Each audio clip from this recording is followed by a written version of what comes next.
Bharatiya Janata party की सोची समझी रणनीति है कि लोगों को उलझा के रखो इस तरह के मसलों पर। समाजवादी पार्टी कभी इस तरह के व्यवहार को स्वीकार नहीं कर सकती है। कई जगह खोदना चाहते हैं, वो देश का सौहार्द खो देंगे, देश का भाईचारा खो देंगे, और ये सोची समझी रणनीति है जिसके तहत भारतीय जनता पार्टी इस तरह का काम जगह जगह पर कर रही है। देखिए, हमारी पार्टी का जिस दिन से सदन शुरू हुआ है उसी दिन से समाजवादी पार्टी ने संभल को लेकर के अपनी बात रखने की कोशिश की है। सदन नहीं चला। हमारी मांग अभी भी वही है कि सदन में संभल को लेकर के हम लोग चर्चा करना चाहते हैं, अपनी बात रखना चाहते हैं, क्योंकि जिस तरह का व्यवहार अधिकारियों का है, अधिकारी मनमानी कर रहे हैं और वहां की सरकार के इशारे पर मनमानी हो रही है, और मनमानी इस हद तक है कि वो भारतीय जनता पार्टी के कार्यकर्ता बनकर के काम कर रहे हैं। कोई कल्पना कर सकता है कि वोट लूटा जाए, वोट को डालने न दिया जाए? ये उपचुनाव, हालांकि सरकार के उपचुनाव माने जाते हैं, लेकिन इस तरह का व्यवहार प्रशासन का कभी देखने को नहीं मिला। हमारे लिए संभल और खासकर भारतीय जनता पार्टी की सोची समझी रणनीति है कि लोगों को उलझा के रखो इस तरह के मसलों पर। समाजवादी पार्टी कभी इस तरह के व्यवहार को स्वीकार नहीं कर सकती है। हमारी प्रायोरिटी है कि संभल पर चर्चा हो, संभल की बात हो। कम से कम जो दोषी अधिकारी हैं जिनकी वजह से वहां जाने गई हैं, उत्तर प्रदेश का माहौल खराब हुआ है, और जो लोग हर जगह खोद देना चाहते हैं, खोदना उनका लक्ष्य बन गया है। जो लोग खोदना चाहते हैं वो याद रखें, देश का सौहार्द भी खो देंगे एक दिन। जो लोग जगह जगह खोदना चाहते हैं वो देश का सौहार्द भी खो देंगे। इसीलिए मैंने कहा, जो जगह जगह खोदना चाहते हैं वो देश का सौहार्द खो देंगे, देश का भाईचारा खो देंगे, और ये सोची समझी रणनीति है जिसके तहत भारतीय जनता पार्टी इस तरह का काम जगह जगह पर कर रही है। सर, कल प्रधानमंत्री ने साबरमती रिपोर्ट देखी सारे एमपीज के साथ पार्लियामेंट में, क्या कहना है आपका? मैंने फिल्म नहीं देखी और न मेरी देखने की इच्छा है। मिल्कीपुर कैसे बचाएंगे सर? ऐसे सर जो मुराद ऊपर वाला बचाएगा सबको, भगवान बचाएगा। और आप भी जानते हो, पाप का घड़ा जब भर जाता है तो अपने आप फूट जाता है। सर, मुरादाबाद में आपको लगता है जो जेल में बंद है वो इनोसेंट है? एसटी एसएन जी का भी बयान आया है कि वो इनोसेंट लोग हैं जो बंद किए हुए हैं। देखिए, सरकार अपना पक्ष दिखा रही है। सरकार के लोगों ने जो व्यवहार किया, जो गाली गलौज की, क्या सरकार उन पर कार्रवाई करेगी जिनकी वजह से इतनी बड़ी घटना घटी, जिसकी वजह से जान गई लोगों की? वो कौन लोग थे जो सर्वे कराते समय साथ में भारतीय जनता पार्टी के कार्यकर्ता गए थे? जब मैंने आपसे पहले कहा कि उत्तर प्रदेश की सरकार ने वहां के पूरे अधिकारियों को अपने संगठन का पदाधिकारी बना दिया है, चाहे वो डीएम हो, एसपी हो, डीआईजी हो, कमिश्नर हो, वो भारतीय जनता पार्टी के कार्यकर्ता के रूप में काम कर रहे हैं। उनसे न्याय की उम्मीद आप नहीं कर सकते हैं, और इसी का परिणाम ये हुआ है कि इतनी बड़ी घटना हुई।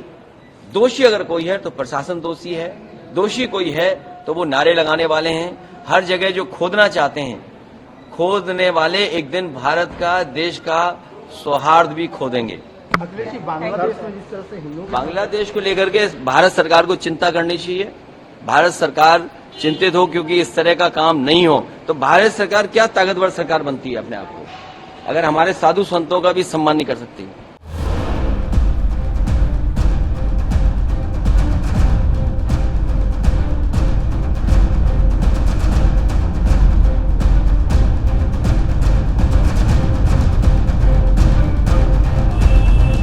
ये मामला क्या था? पूरा मामला ये था कि ये जो प्रॉपर्टी डिस्प्यूट है, ये असल में नीलकंठ महादेव का मंदिर था, जो पहले राजा महिपाल का किला था, और इसका जीर्णोद्धार राजा अजयपाल के द्वारा कराया।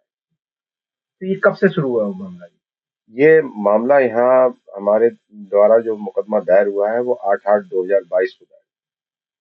अभी तक इस पूरे मामले में क्या हुआ है? अभी तक इस मुकदमे में सबसे पहले तो कोर्ट ने ये मुकदमा दर्ज कर लिया, और इसमें एक ऑर्डर 1 रूल 8 की एप्लीकेशन थी, वो कोर्ट ने स्वीकार कर ली, जबकि इंतजामिया कमेटी तब तक अपीयर हो चुकी थी। और ये एप्लीकेशन मंजूर होने के बाद कोर्ट ने ये मान लिया कि ये मुकदमा तो चलने योग्य है। इसमें इंतजामिया कमेटी और गवर्नमेंट की तरफ से जो काउंसिल थे डीजीसी, उनके द्वारा ऑर्डर 7 और 11 की एप्लीकेशन ये कहते हुए डाली गई कि वाद पत्र निरस्त होने योग्य है। और उसमें मेन ग्राउंड जो है उनकी, एक तो वो विशेष उपासना स्थल अधिनियम 1991 और वक्फ अधिनियम 1995 के आधार पर वो इस मुकदमे के वाद पत्र को निरस्त कराना चाहते हैं, जबकि ये दोनों ही बातें किसी भी हालत में इस मुकदमे पर लागू नहीं होती।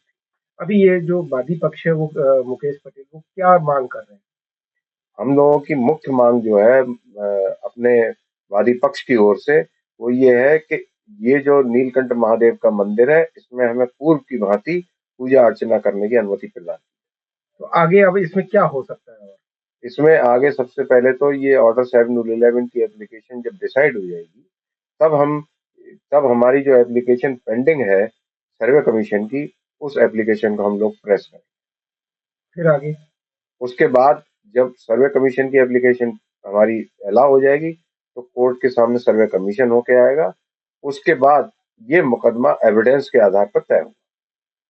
तो अब क्या लगता है कि क्या हो सकता है इसमें चूंकि किसी भी विपक्षी पार्टी की ओर से अपना लिखित कथन दाखिल नहीं किया गया है, तो कानूनन लिखित कथन का दाखिल करने का अवसर इन लोगों का समाप्त हो चुका है और लिखित कथन अब ये लोग दाखिल नहीं कर सकते, जैसा कि माननीय उच्चतम न्यायालय के द्वारा पारित विधि निर्णयों के अनुसार अब इनका लिखित कथन पत्रावली पर नहीं दिया जाए।